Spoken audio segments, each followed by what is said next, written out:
अब देखिएगा चैप्टर को मीट्रिक स्पेस को आगे बढ़ाते हैं। एग्जाम्पल नंबर, फिर उसके बाद एग्जाम्पल आ जाते हैं। जहाँ तक पढ़ाई हुई है एग्जाम्पल नंबर 1 और 2 करने की कोई जरूरत नहीं है। एग्जाम्पल नंबर 3 मीट्रिक स्पेस का है, आप खुद कर सकते हैं इसे आसानी से। एग्जाम्पल नंबर 4 मैं करा रहा हूँ। Let rho 1 rho 2 are 2 metric on set X. Set X पर 2 मीट्रिक है। Show that there exist a metric rho on X such that rho x Y greater than equal rho I X Y where I equal to है 1, 2। तो rho 1 और rho 2 2 metric है set X पर, और रो एक metric है। Proof करके दिखाना है कि रो भी एक्स पर मीट्रिक होगी, और शर्त है rho x Y greater than equal rho I X Y where I equal to 1, 2। अब इसके लिए हम मीट्रिक लेने वाले हैं। Given that rho 1, rho 2 are metric on X. X पर ये मीट्रिक है। एंड गिवन दैट एंड और rho X comma Y greater than equal है rho I X comma Y for I equal to 1, 2। आप अब रो की जो वैल्यू होगी वो रो 1 एक्स वाई और रो 2 एक्स वाई के इनके या तो बराबर होगी या इनसे बड़ी होगी। तो आप ऐसे डिफाइन कर दीजिएगा। We define rho X comma Y equal to rho 1 X comma Y plus rho 2 X comma Y. इसे इस तरह से डिफाइन कर दीजिएगा। अब दोनों को प्लस करके करेंगे तो यहाँ पर अगर एक वैल्यू 0 हो जाती है तो वो इक्वल बन जाएगी, वरना तो रो आपका बड़ा होगा ही होगा, क्योंकि प्लस रो की जो मीट्रिक होती है वो less than greater than equal 0 होती है। तो जब आप बड़ा करेंगे तो रो की वैल्यू रो 1 और रो 2 दोनों से ही बड़ी आएगी। अब फर्स्ट फाइंड लेते हैं। चूंकि rho 1, rho 2 are metric on X, यहाँ से हो जाएगा rho 1 x Y greater than equal 0, rho 2 x Y greater than equal 0। This to implies rho 1 x Y plus rho 2 x Y greater than equal 0 is to implies rho x Y greater than equal 0। पहली property आपकी satisfy हो चुकी है। अब यहाँ से second condition में लेने चलते हैं। Rho 1 x Y equal to 0 I double F X equal to Y, और दोनों ही मीट्रिक हैं 0 and rho 2 x Y equal to 0 I double F X equal to Y. Rho 1 भी मीट्रिक है, रो 2 भी मीट्रिक है, तो दोनों कंडीशन को सेटिस्फाई करेंगे। एडिंग इन दोनों को जोड़ देते हैं तो ये हो जाता है rho 1 x Y plus rho 2 x Y equal to 0 I double F X equal to Y is to implies rho x Y equal to 0 I double F X equal to Y. Second condition भी prove हो चुकी है। अब third condition में जाते हैं। Rho 1 x Y equal to rho 1 Y X and rho 2 x Y equal to row 2 y x. रो 1 और rho 2 दोनों मीट्रिक है तो सेटिस्फाई करेंगे। एडिंग ऐड कर दीजिएगा rho 1 x Y plus rho 2 x Y equal to rho 1 Y x plus rho 2 y x is to implies rho x Y equal to rho y x. तीसरी condition भी satisfy हो चुकी है। अब fourth condition में चलते हैं। Rho 1 और रो 2 दोनों सेटिस्फाई करेंगे। अब हमें लेना है rho 1 x Y plus rho 1 Y Z greater than equal rho 1 X Z and rho 2 x Y plus rho 2 Y Z greater than equal rho 2 X Z. Adding फिर दोबारा add कर दीजिएगा। ये हो जाएगा rho 1 x Y plus rho 2 x Y plus rho 1 Y Z plus rho 2 Y Z greater than equal rho 1 X comma Z plus rho 2 X comma Z. अब equation number 1 use कर दीजिएगा। ये दोनों टर्म मिलकर के बन जाएंगी आपकी rho X comma Y plus ये दो मिलकर के बन जाएंगी rho Y comma Z greater than equal rho X comma Z. अब यहाँ पर इक्वेशन नंबर 1 हमने यूज कर दी है ना। अब इक्वेशन नंबर 1 यूज हो गई है, चारों प्रॉपर्टी सेटिस्फाई हो गई है। अब लिख देते हैं this prove that rho is metric on x. जो रो है वो एक्स पर जो है मेट्रिक है। ये एग्जाम्पल नंबर 4 है। Example number 5 do yourself.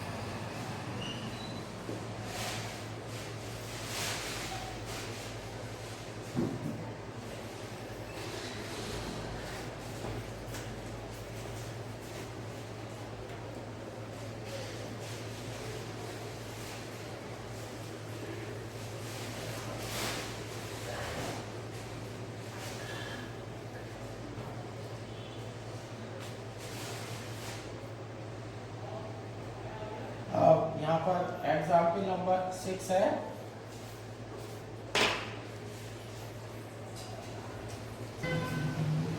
अब एग्जाम्पल नंबर 6 में है if A is non-empty subset of metric space XD, prove that dxa minus dya mod less than equal dxy for every value xy belongs to x। dxa ये distance का formula है point x की और set A से। dx से पहले define हो चुका है। अब यहाँ पर ये फार्मूला प्रूव करने वाले हैं। यहाँ पर अब दो इक्वेशन यहाँ पर लेने जा रहे हैं, मोड लेना है तो मोड के लिए माइनस से प्लस जाना पड़ेगा हमें। अब ये यूज करते हैं by definition of metric space. ये ले लीजिएगा, ट्रायंगल इनइक्वालिटी लेने जा रहे हैं D x comma A less than equal D x comma Y plus D Y comma A. यहाँ पर जो ए एलिमेंट आया है वो तो स्मॉल ए से आया है, A belongs to A. D x comma A लिया है और डेट ले लीजिएगा D Y comma A less than equal D Y comma X plus D x comma A. ये ले लीजिएगा। अब यहाँ पे डेफिनेशन डिफाइन करने वाले हैं।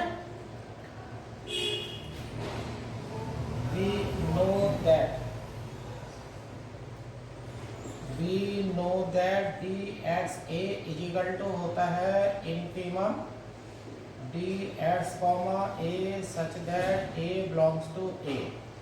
ये डिस्टेंस, ये फार्मूला हमारा पॉइंट x की डिस्टेंस सेट A से डिस्टेंस का फार्मूला था। तो डिस्टेंस लेने के लिए सबसे छोटी वैल्यू इनफीमम लेनी पड़ती है। तो ऊपर वाली जो दोनों इक्वेशन है इन पर इनफीमम लगाएंगे। तो जब इन पर इनफीमम लगाएंगे तो ये स्मॉल ए की जगह लेटर जो है ये कैपिटल ए हो जाएगा। यानी कि सबसे छोटी दूरी लेते ही आप सेट कैपिटल ए में चले जाएंगे।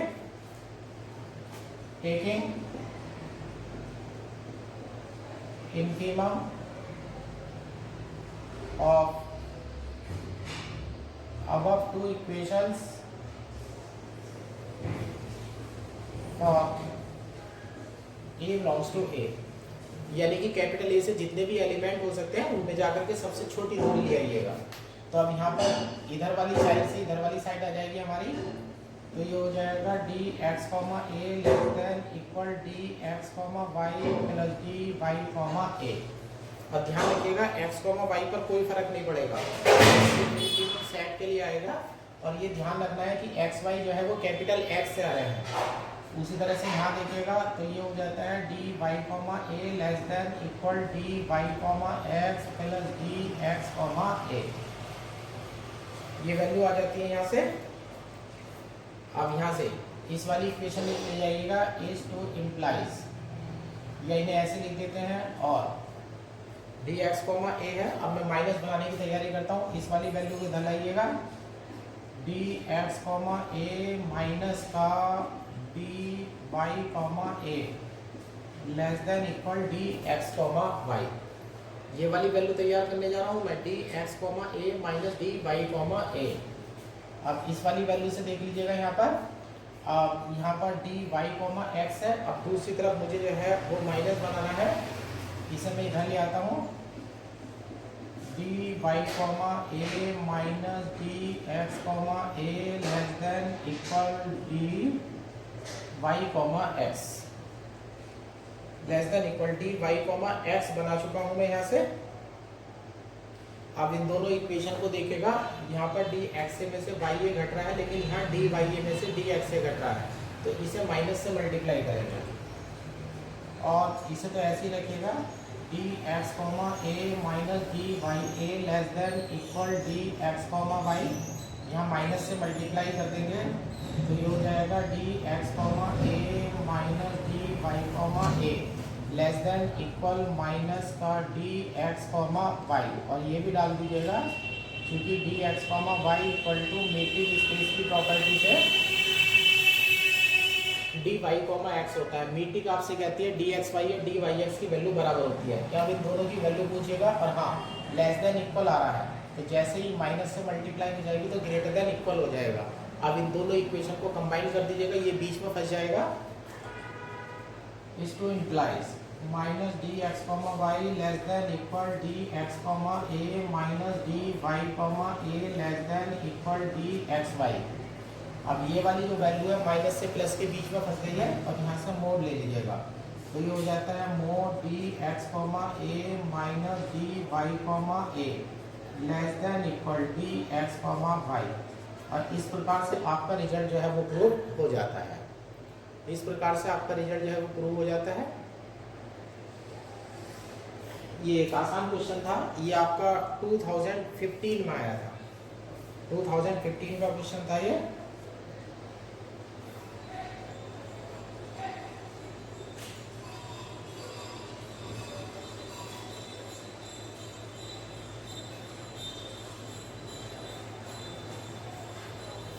अब एग्जाम्पल नंबर 7 देखिएगा। Example number 7, let a, b are two non-empty subset of metric space x, d। थोड़ा ऊपर कर देता हूँ मैं इसे। मीट्रिक स्पेस एक्स डी के दो सबसेट है नॉन एम्प्टी, एक ए है और एक बी है। Then show that ये हो जाता है d A union B less than equal d A plus d B plus d A intersection B. Sorry यहाँ इंटरसेक्शन नहीं है, यहाँ कॉमा है। अब यहाँ पर डी ए कॉमा बी, अब डी ए लिखा हुआ है, ये है ए सेट का डायमीटर, ये डी बी लिखा हुआ है तो ये बी सेट का डायमीटर है, और डी के आगे लिखा हुआ है ए कॉमा बी, तो ये है दोनों सेट के बीच की डिस्टेंस, है ना। और अब यहाँ से इसे प्रूफ करने जा रहे हैं। ये ले लीजिएगा for x comma Y belongs to x. हाँ सॉरी, यहाँ पर ए यूनियन बी में जाना है, x comma Y belongs to लीजिएगा A union B.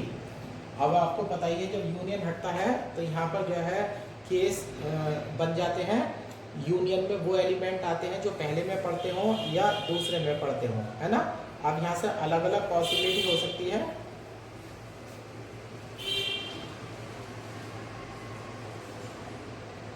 There exits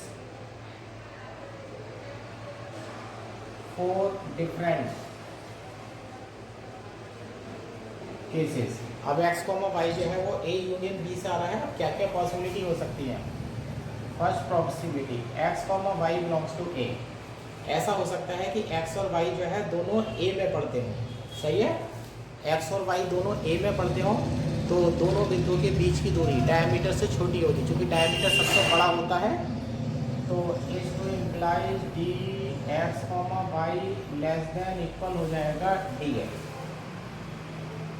less than equal हो जाएगा डी ए। लिख भी देते हैं, क्योंकि अगर हम डी ए लिख रहे हैं तो इसका मतलब है सबसे बड़ी डिस्टेंस हमें लेनी पड़ेगी सुप्रीमम, ये फार्मूला लिखा जा रहा है D x comma Y such that X comma Y belongs to A. ये डायमीटर ऑफ सेट की डेफिनेशन हमने लिख दी है। किसी भी सेट का डायमीटर उसमें उपस्थित दो बिंदुओं के बीच की सबसे बड़ी दूरी का मान होता है। अब एक्स कॉमा वाई ए को बिलोंग्स करते हैं तो या तो इनके बीच की डिस्टेंस डायमीटर से छोटी होगी या डायमीटर के बराबर होगी। अब दूसरा केस लेकर के चलते हैं। सेकंड केस, ए केस हो सकता है x y belongs to B. इसी तरह से इसमें डाल दीजिएगा d x comma y less than equal d B. तो पहले वाले केस की तरह से दूसरा वाला केस बन जाता है। और थर्ड केस, तीसरा केस लेकर के चलते हैं।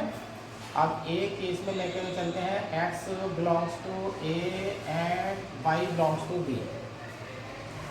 अब मान लीजिएगा x जो है वो a को बिलोंग्स करता है और y जो है वो b को बिलोंग्स करता है।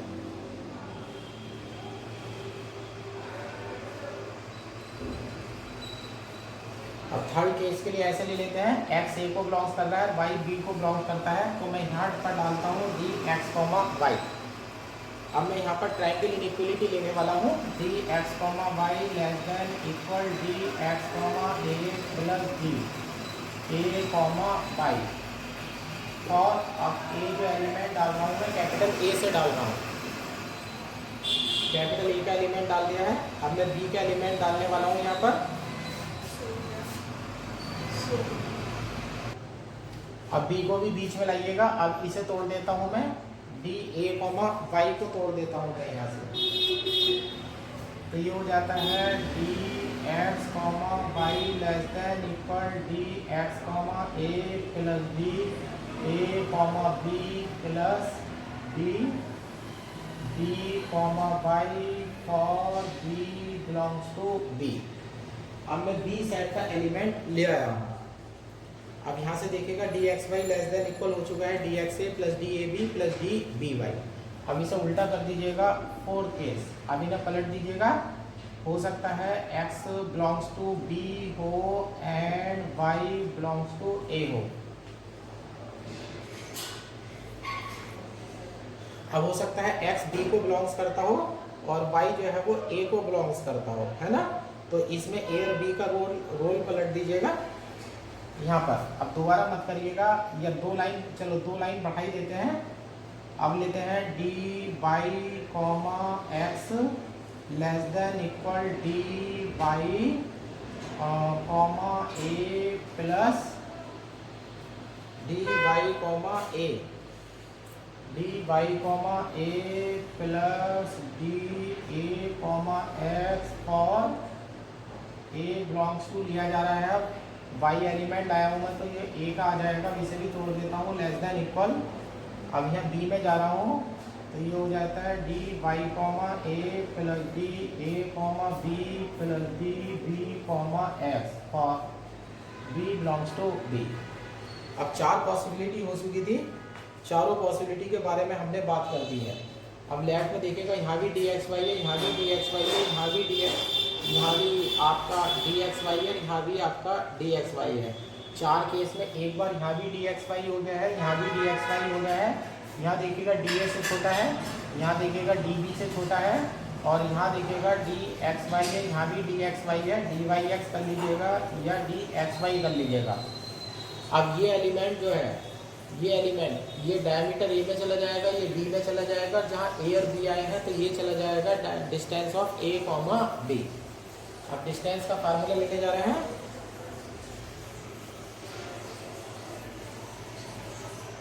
बाई अब 4 कंडीशन। अब इनको जनरलाइज कर लेते हैं। D A union B less than equal हो जाएगा d A plus d B plus d A comma B. अब डिस्टेंस का मान जब इनसे छोटा है तो हमारी इक्वेशन ये हो जाएगी। अब इस वाले में जाएंगे तो ये इतना फॉलो हो जाएगा, दूसरे वाले में जाएंगे तो ये दो टर्म फॉलो हो जाएंगे और बाकी दो में दोनों इक्वेशन भी तीनों पद जो है वो फॉलो हो जाएंगे। इस प्रकार से हमारा जो है ये क्वेश्चन प्रूव हो जाता है।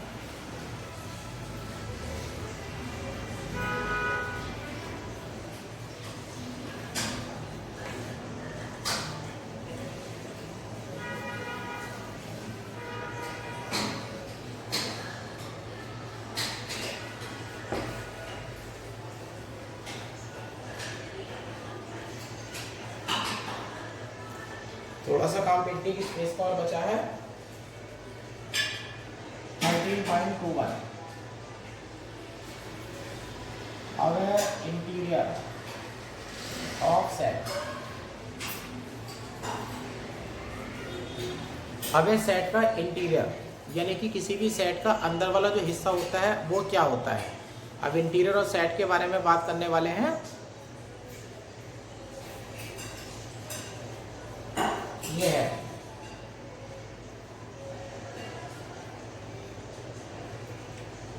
डेफिनेशन है, let every be a metric space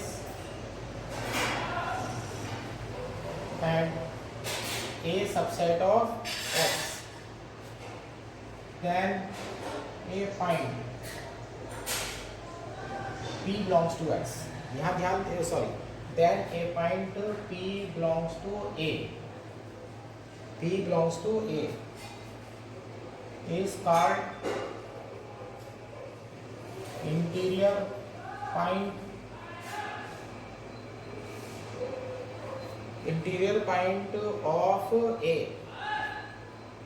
if a is neighborhood of p।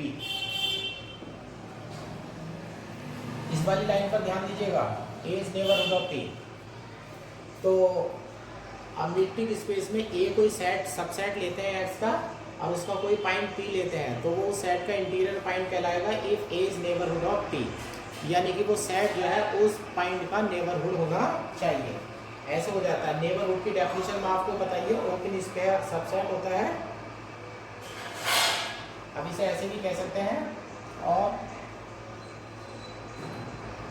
There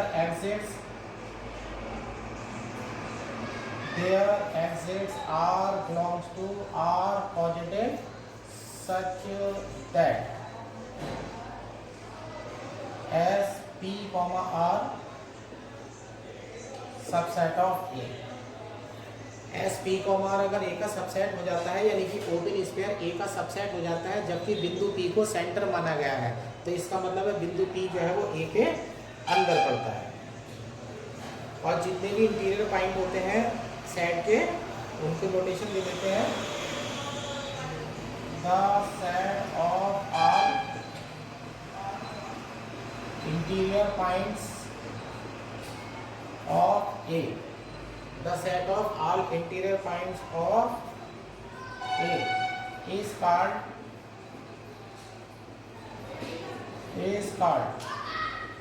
interior of A and denoted by, या तो आप इसे ऐसे लिखते हैं int A करके लिखते हैं और A 0 करके लिख देते हैं, A की पावर में 0 लगा देते हैं, तो ये इंटीरियर कहलाएगा। इस सेट में जो है इस सेट के सारे इंटीरियर पॉइंट रहते हैं। अब एग्जाम्पल देख लीजिएगा,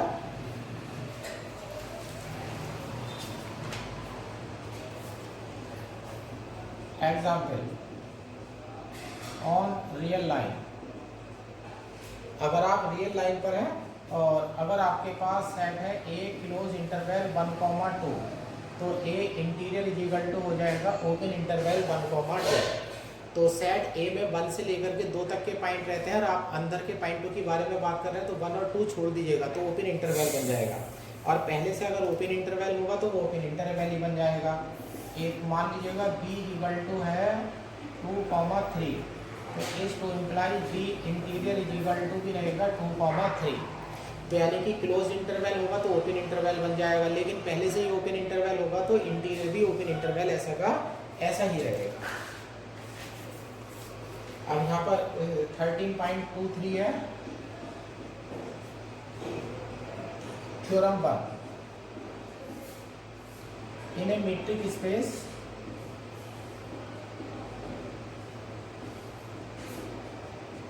x, d, in a metric space x, d,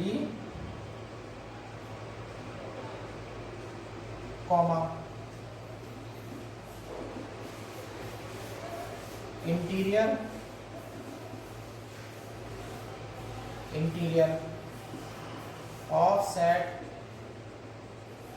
A subset of X is largest open subset of A। अब ये थ्योरम ऐसे कहती है, अगर मीटिंग स्पेस में आप जाते हैं, इंटीरियर सेट ए सबसेट एक्स, एक्स का वो सबसेट आपने ए लिया है, उसका इंटीरियर अगर लेते हैं तो लार्जेस्ट ओपन सबसेट होगा ए का। आप ऐसे भी कह सकते हैं, और A interior is largest open subset of A, इसे ऐसे भी कह सकते हैं। अब इसका प्रूफ करने के बारे में बात आ रही है। अब इसमें दो बातें यूज हुई हैं, एक तो वो ओपन सबसेट होना चाहिए। क्या होना चाहिए? Open subset. तो ओपन सबसेट होना चाहिए, तो ओपन सबसेट की डेफिनेशन को फॉलो करेगा कि यानी कि जो स्पेयर है वो इसका सबसेट होना चाहिए। और दूसरा लेना है लार्जेस्ट। इसके लिए थ्योरी की 2-3 लाइन हमें लिखनी पड़ेगी। ये हेडिंग जो है वो थ्योरी का है।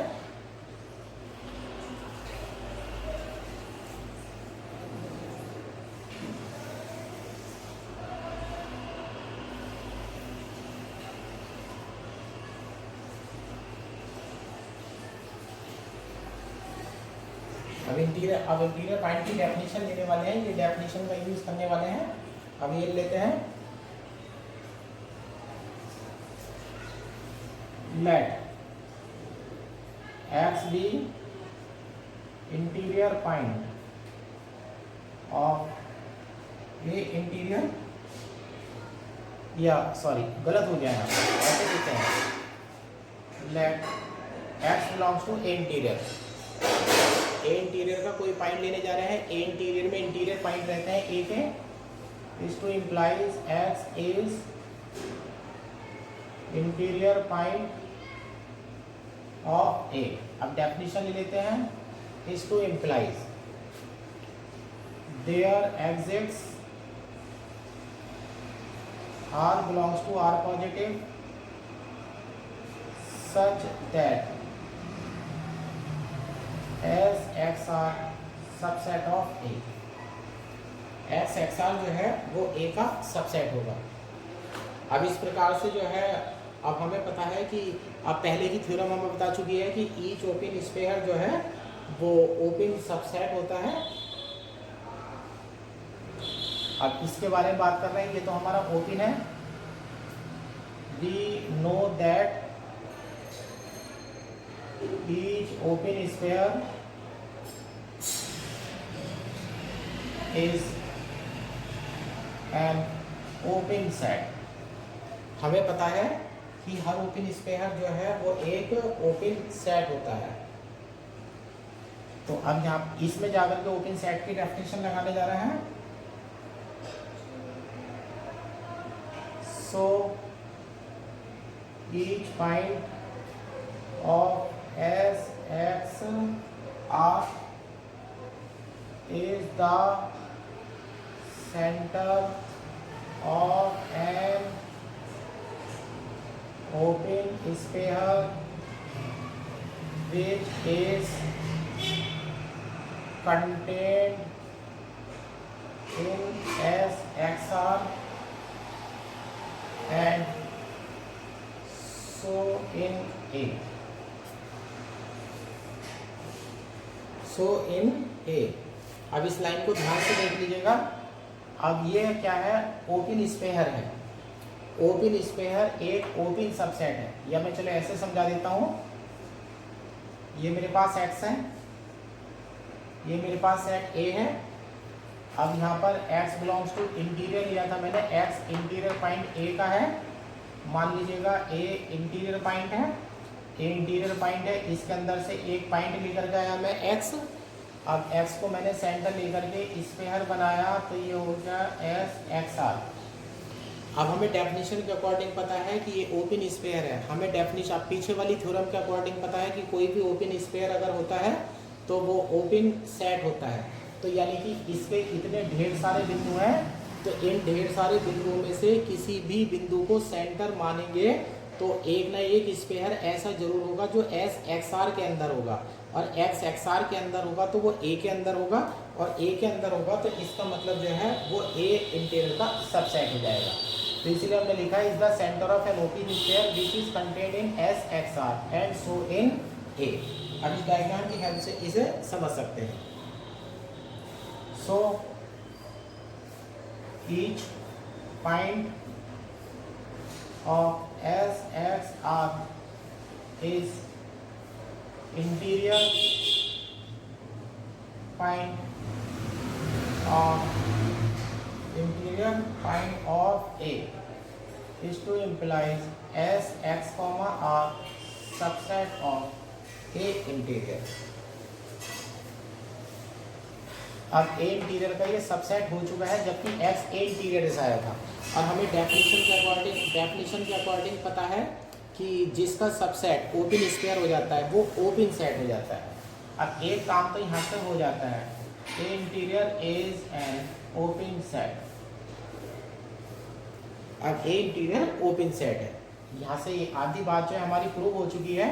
अब हम प्रूव करने जाएंगे कि ये सबसे बड़ा होता है। इसमें एक हम इंटीरियर सेट बीच में और डाल करके चलेंगे, यहाँ पर थोड़ी की 2 लाइन और आ जाएंगी। अब कोई और सबसेट लेते हैं, अब कोई और सबसेट ले लेते हैं, ओपन सबसेट ले लेते हैं, और फिर इसी लाइन को दोबारा लिख कर लाएंगे। Now let G be any open subset of A, then each point of G is center of open sphere contained in G and therefore in A। So each point of G is interior of A is to imply G subset of A interior। G subset of A interior। This proves that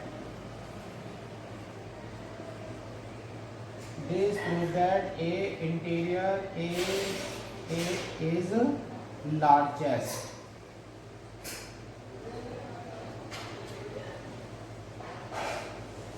largest open subset of A। अब यहाँ देखिएगा largest को prove करने के लिए बीच में एक set और डाला गया है। Now let G be any open subset of A। ध्यान दीजिएगा G जो है ओपन सबसेट है किसका, A का।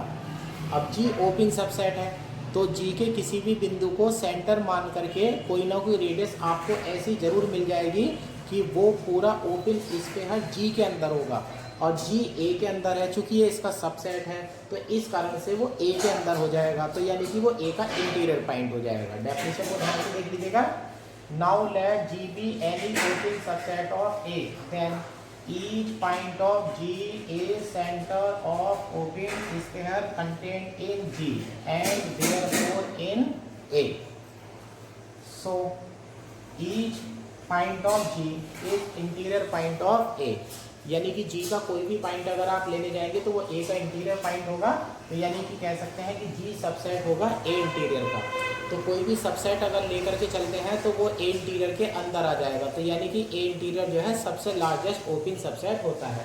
इस बात को आप ऐसे भी समझ सकते हैं थोड़ा सा। ये मेरे पास X है, ये A है, A के अंदर मान लीजिएगा G पड़ता है, A के अंदर G पड़ता है। अब यहाँ से मैंने लिया है कि G ओपन सबसेट है A का। क्या कह रहा हूँ मैं, G ओपन सबसेट है A का। अगर G ओपन सबसेट है A का तो मान लीजिए इसके अंदर अगर मैं X लेता हूँ तो इसके G के अंदर अगर मैं कहीं भी X ले लेता हूँ तो उसको सेंटर मान करके मेरे ओपन स्फीयर ऐसा जरूर होगा जो जी के अंदर होगा, जो जी के अंदर होगा। जब वो जी के अंदर है तो जी ए का सबसेट है, तो वो ऑटोमेटिकली ए के भी अंदर आ जाएगा, तो यानी कि पूरा ओपन स्फीयर ए के अंदर आ जाएगा। तो इसका मतलब है एक्स जो है वो ए का इंटीरियर पॉइंट है। तो इस तरह से जी का कोई भी बिंदु अगर हम लेकर के चलेंगे तो वो ए का इंटीरियर पॉइंट आ जाएगा। तो उससे नियम निकल करके आएगा कि जी सबसेट है ए इंटीरियर का, और हमारी बात जो है प्रूव हो जाएगी। अगली वाली थ्योरम जो है बहुत अच्छी है।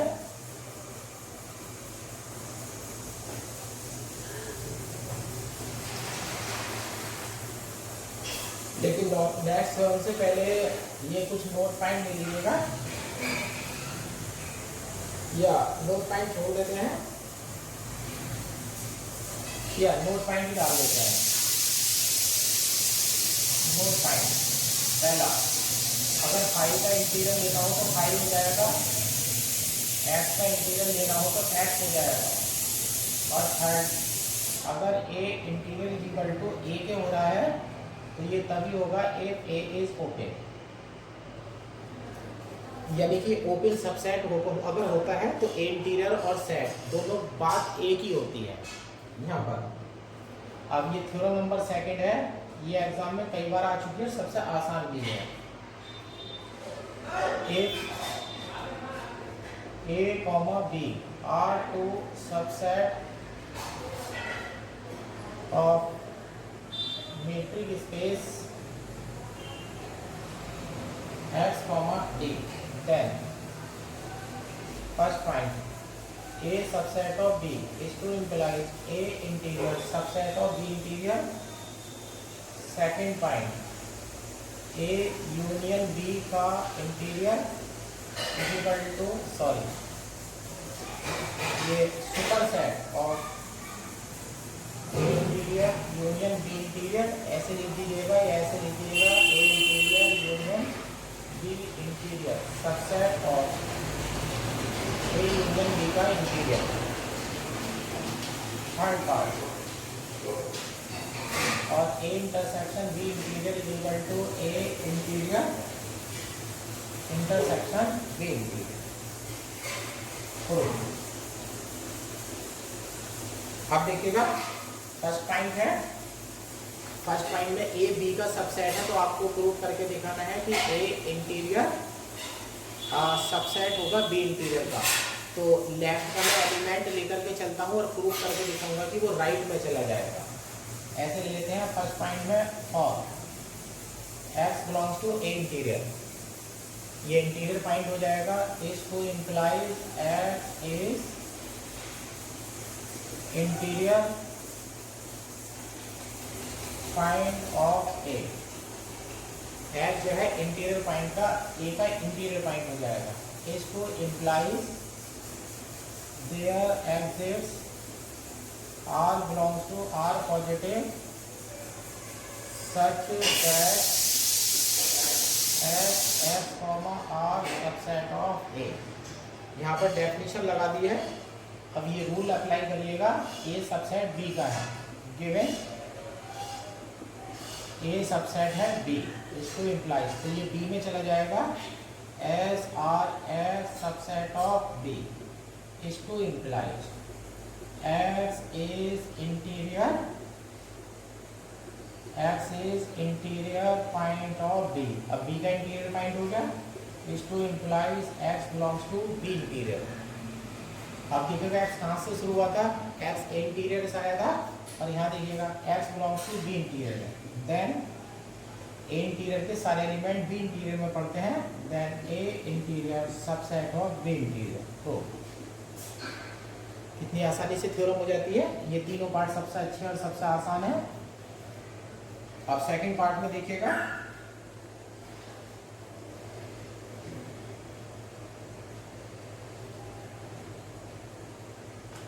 आप सेकंड पार्ट में देख लीजिएगा। सेकंड पार्ट तो बहुत ही आसान होगा। सेकंड पार्ट के लिए आप फर्स्ट पॉइंट का यूज करेंगे। अब यहाँ ए इंटीरियर यूनियन बी इंटीरियर है और सबसेट है ए यूनियन बी का इंटीरियर। अब ऐसे लिख लेते हैं, वी नो दैट। अब यहाँ 11th क्लास की सेट थ्योरी लगाते हैं, A subset of A union B and B subset of A union B. A जो है वो ए यूनियन बी का सबसेट है, तो बी जो है वो भी बी यूनियन बी का सबसेट होगा। अब ये फर्स्ट पार्ट लगा दीजिएगा, ए अगर बी का सबसेट है तो वही रूल जो है इंटीरियर लगाने पर भी रहता है। यूज फर्स्ट पार्ट, इसमें फर्स्ट पार्ट यूज करेंगे तो A interior subset of A union B interior and B interior subset of A union B interior, यहाँ से हो जाता है। अब ए इंटीरियर भी इसका सबसेट है, बी इंटीरियर भी इसका सबसेट है, तो दोनों का यूनियन लेंगे तो भी उसका सबसेट हो जाएगा। Is to implies A union B interior, sorry A interior union B interior subset of A union B interior prove. इस प्रकार से सेकंड पार्ट जो है वो प्रूव हो जाता है। अब थर्ड पार्ट में चलते हैं। थर्ड पार्ट में इक्वल आया है, क्या है थर्ड पार्ट में इक्वल, तो एक बार लेफ्ट वाले को राइट वाले का सबसेट करना पड़ेगा, एक बार राइट वाले को लेफ्ट वाले का सबसेट करना पड़ेगा। तो पहले तो 11th क्लास की, अब 11th क्लास की वो लेते हैं। 11th क्लास की आप यूज करिएगा set theory, A subset of A intersection B and B subset of A intersection B, sorry उल्टा हो गया है, इंटरसेक्शन छोटा होता है, A intersection B subset of A and A intersection B subset of B. अब इसमें फर्स्ट पार्ट यूज करिएगा, यूज फर्स्ट पार्ट, सबसेट होने पर इंटीरियर लगाने से कोई फर्क नहीं पड़ता। तो ये हो जाएगा A intersection B interior subset of A interior and A intersection B interior subset of B interior is to implies A interior A intersection B interior subset of A intersection B interior. Equation number 1। अब इसको इसका subset बना चुके हैं, अब इसको इसका subset बना करके जाएंगे। अब उल्टा करते हैं, एक वैल्यू तो हमारी, आधा काम तो हमारे पास हो चुका है। अब ये लेते हैं form x belongs to A interior intersection B interior, intersection को हटा करके एंड डालेंगे, is to implies x belongs to A interior and x belongs to B interior. अब x दोनों सेट का इंटीरियर पॉइंट हो चुका है। x is interior point of A comma B both. अब x जो है ए और बी दोनों का इंटीरियर पॉइंट है, तो अब मैं यहाँ 2 रेडियस जो है डालने वाला हूँ। तो इस टू इम्प्लाई, अब मैं स्पेयर लेने वाला हूँ, स्पेयर की डेफिनेशन लेने वाला हूँ मैं, तो S x comma R1 subset of A and S x comma R2 subset of B where R1 comma R2 belongs to R positive. अब इसका भी स्पेयर सबसेट बना दिया, इसका भी स्पेयर सबसेट बना दिया है। अब लीजिएगा लेट, एक स्मॉल r लीजिएगा, इसमें डाल दीजिएगा मिनिमम R1 कॉमा R2। अब दोनों में से जो भी वैल्यू R1 और R2 में से छोटी है उसे R में डाल दीजिएगा। अब R1 R2 को हटा करके आप R डाल सकते हैं। Is to implies x r S subset of A and S x r subset of B is to implies x r subset of a intersection b। Intersection b आ गया है, subset a intersection b हो गया है। अब यहाँ से prove हो जाए, हमारी डेफिनेशन बन जाती है x is interior point of a intersection b। अब a इंटरसेक्शन b का इंटीरियर पॉइंट ये बन चुका है।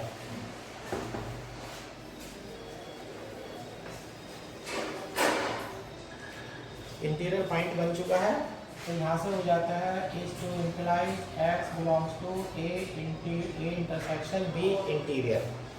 अब देखिएगा x कहाँ से आया था और कहाँ पहुँच गया है। इज टू इम्प्लाइज ये हो जाता है आपका A intersection B A interior intersection B interior subset of A intersection B interior. Equation number 2। इक्वेशन 1 को देख लीजिएगा, दोनों एक दूसरे की उल्टी लिखी हुई है, तो यानी कि ए बी का सबसेट है, बी ए का सबसेट है, दोनों एक दूसरे के इक्वल हो जाएंगे। बाई इक्वेशन 1 एंड 2 तो यहाँ से मिल जाता है आपको A intersection B interior is equal to A interior B interior. अब ये ध्यान डालिएगा यहाँ पर note, A union B interior is equal to A interior union B interior is not always true. यानी कि सेकंड पार्ट देखिएगा, सेकंड पार्ट में सबसेट तो लग सकता है, लेकिन यहाँ पर देखिएगा इक्वल अगर लगा देते हैं तो इज नॉट ऑलवेज ट्रू, ये हमेशा सही नहीं है। इसके लिए एग्जाम्पल ले लेते हैं, जैसे ए ले लेते हैं ओपन इंटरवल 1,2 और बी ले लेते हैं ओपन इंटरवल 2,3। यहाँ से 1,2 और 2,3 ले लेते हैं, या ऐसे ले लेते हैं ए और बी। अब यहाँ से देख लीजिएगा ए इंटीरियर, बल्कि ऐसे करते हैं ए इक्वल टू क्लोज इंटरवल 1,2 लेते हैं और बी लेते हैं क्लोज इंटरवल 2,3। और यहाँ से जब आप लेंगे ए यूनियन बी तो ये हो जाएगा क्लोज इंटरवल 1,3। अब यहाँ से जब आप ए इंटीरियर लेंगे तो ओपन इंटरवल 1,2 हो जाएगा और बी इंटीरियर हो जाएगा 2,3। और यहाँ से ए यूनियन बी का इंटीरियर अगर आप लेंगे तो ये हो जाएगा A interior union B interior is equal to 1,2 union 2,3। और यहाँ से देख लीजिएगा ये और ये, यहाँ 1 और 2 के बीच के नंबर है या 2 और 3 के बीच के नंबर है, लेकिन यहाँ पर देखिएगा 2 भी मौजूद है, यहाँ 2 मौजूद नहीं है। So A interior union B interior is not equal to A union B interior since 2 belongs to A union B interior but 2 does not belongs to A interior union B interior। तो एक ऐसा element है जो leg side तो पढ़ता है लेकिन दूसरी साइड नहीं पढ़ता है, तो यानी कि दोनों साइड इक्वल नहीं हो सकते। तो यानी कि आज ये इंटीरियर वाला टॉपिक जो है हमारा खत्म हो चुका है।